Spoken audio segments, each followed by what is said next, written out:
प्रभु यीशु मसीह के पवित्र जलाली मधुर मीठे नाम में आप सबको जय मसीह की। प्रभु का शुक्रिया करते हैं सुंदर समय के लिए जो प्रभु ने हमें संभाला, रात भर मीठी सुलाह पता काल की रोशनी दिखाई। आज का दिन यहोवा ने बनाया, इसमें प्रभु हम सबको आनंदित करें मेरे प्रियो। प्रभु आपकी सहायता करें, आज दिन भर सुरक्षा दे। आज इस महीने का लास्ट दिन है मेरे प्रियो।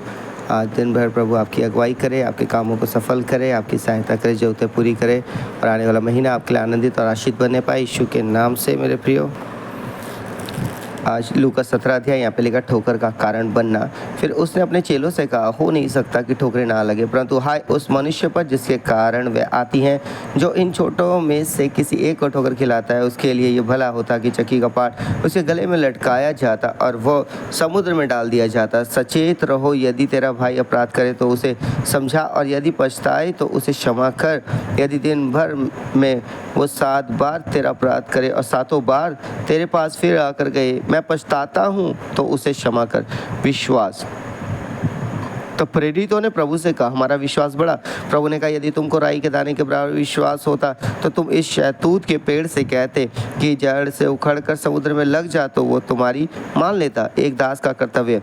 तुम में से ऐसा कौन है जिसका दास हल जोतता या भेड़ें चराता हो और जब वो खेत से आए तो उसे कहे तुरंत आकर भोजन करने बैठ, और यह ना कहे मेरा खाना तैयार कर और जब तक मैं खाऊं पीऊं तब तक कमर बांध कर मेरी सेवा कर, इसके बाद तू भी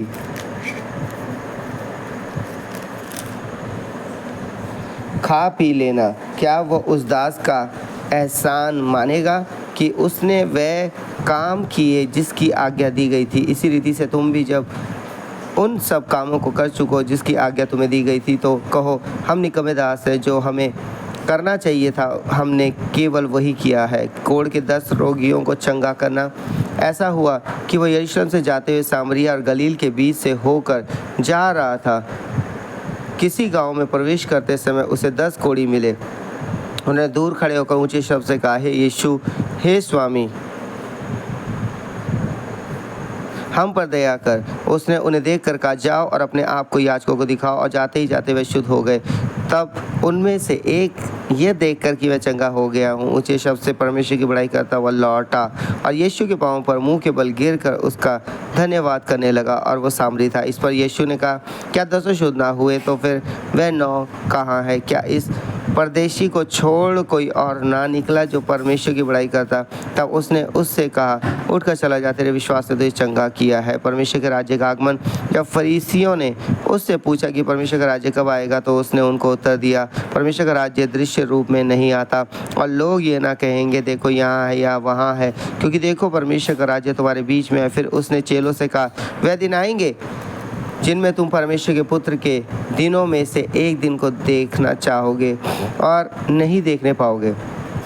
लोग तुमसे कहेंगे देखो वहाँ है या देखो यहाँ है, परंतु तुम चले न जाना और न उसके पीछे हो लेना, क्योंकि जैसे बिजली आकाश के एक छोर से कौद कर आकाश के दूसरे छोर तक चमकती, वैसे ही मनुष्य का पुत्र भी अपने दिन में प्रकट होगा। परंतु पहले अवश्य है कि वो बहुत दुख उठाए और इस युग के लोग उसे तुच्छ ठहराए। जैसा नूह के दिनों में हुआ था, ऐसा ही मनुष्य के पुत्र के दिनों में भी होगा। जिस दिन तक नूह जहाज पर न चढ़ा, उस दिन तक लोग खाते पीते थे और उसमें विवाह होते थे। तब जल प्रलय ने आकर उन सब को नष्ट किया। और जैसा लूत के दिनों में हुआ था कि लोग खाते पीते, लेन देन करते, पेड़ लगाते और घर बनाते थे, परंतु जिस दिन लूत सदोम से निकला, उस दिन आग और गंधक आकाश से बरसी और सबको नष्ट कर दिया। मनुष्य के पुत्र के प्रकट होने के दिन में ऐसा ही होगा। उस दिन जो छत पर हो और उसका सामान घर में हो, वो उसे लेने को ना उतरे, और वैसे ही जो खेत में हो पीछे ना लौटे।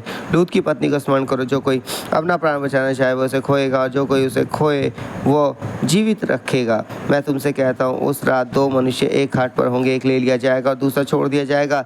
2 स्त्रियाँ एक साथ चक्की पीसती होंगी, एक ले ली जाएगी और दूसरी छोड़ दी जाएगी। 2 जन खेत में होंगे, एक ले लिया जाएगा और दूसरा छोड़ दिया जाएगा। ये सुन उन्होंने उससे पूछा, हे प्रभु, ये कहाँ होगा? उसने उनसे कहा, जहाँ लोथ है वहाँ गिद्ध इकट्ठे होंगे। सो परमेश्वर में 10 पढ़े चुने सुने हुए कलाम की तरफ हम सबको बहुत बहुत आशीष करे। आमीन। सो आइए अपने सर को झुकाएंगे, अपनी आंखें बंद करेंगे मेरे प्रियो। हालेलुया। धन्यवाद धन्यवाद धन्यवाद धन्यवाद। इब्राहिम, इसहाक और याकूब के पिता परमेश्वर मसीह यीशु नासरी से स्वर्गीय पिता आपके सम्मुख आते अपने रात भर मीठी सुलह काल की रोशनी दिखाई और ये मौका दिया कि हम आपकी हज़ूरी में फिर से भोर के समय बैठ सके प्रभु। हाँ परमेश्वर पिता, आज का दिन उनके जीवन के लिए आनंदित और आशीषित बनाए प्रभु। आपने इस महीने के एक एक दिन संभाला, एक एक हफ्ते सुरक्षा दिए, एक एक दिन जरूरतों को पूरा किया प्रभु। धन्यवाद हो प्रभु इस पूरे महीने संभालने के लिए। आज लास्ट दिन इस महीने का प्रभु, उसमें भी आप इन्हें संभाले, इनके बेटे बेटियों को संभाले, हर एक पति पत्नी जवानों को संभाले, सुरक्षा दे प्रभु उनके बच्चों को प्रभु। हाँ प्रभु यीशु, आपके लहू के बाड़े में स्वस्थ और सुरक्षित आने पाए और किसी चीज़ के उनके परिवार को तरस रहना पड़े। आने वाला महीना इनके लिए आशीषित हो परमेश्वर पिता यीशु नाम में। आने वाले जो महीने जो योजना बनाए उसे सफल करे प्रभु। दुष्ट के बंधन युक्ति को विफल करे प्रभु। आपका आत्मा जो निवास करता हो आत्मा से ही फैसले निकलने की मदद करे। हाँ परमेश्वर पिता, आने वाले जो प्रभु जी पहला संडे आ रहा है उसमें इनको तैयार करे कि आपके भवन में जाए प्रभु, भोज की मेज में शरीक होने वाले हो सके। अभी से तैयार करे प्रभु। हाँ प्रभु, जिनकी संडे को छुट्टी होती है, संडे को छुट्टी होने के लिए द्वार खोले, मदद करें उनके अधिकारियों करते को नम्र दिन करें उनके प्रति यीशु के नाम से, यीशु के नाम से बबीता। जिनके पास जॉब नहीं, अच्छी जॉब मिलने के लिए सहायता करे, बंद द्वार को खोल दो यीशु नाम में बबीता। हाँ प्रभु जी, हाँ प्रभु, आज दिन भर संभाले, पति पत्नी के बीच आपका प्रेम बना रहे प्रभु। अगर आज किसी का जन्म शादी की सालगिरह उन्हें भी आशीषित करे बहुत बहुत यीशु के नाम से बबीता। मैं प्रार्थना करता हूँ प्रभु जी। हाँ प्रभु, अगर कोई बीमार है उसे भी छू लो, चंगाई दो, स्वस्थ हो उसका जीवन दो। अगर उनके रिश्तेदार सगे संबंधी बीमार है उन्हें भी छू लो प्रभु। हाँ प्रभु, इनके परिवार के द्वारा, इन पति पत्नी, इन जवानों के द्वारा, बच्चों के द्वारा आपके नाम को महिमा जलाल मिले प्रभु यीशु नाम में बबीता।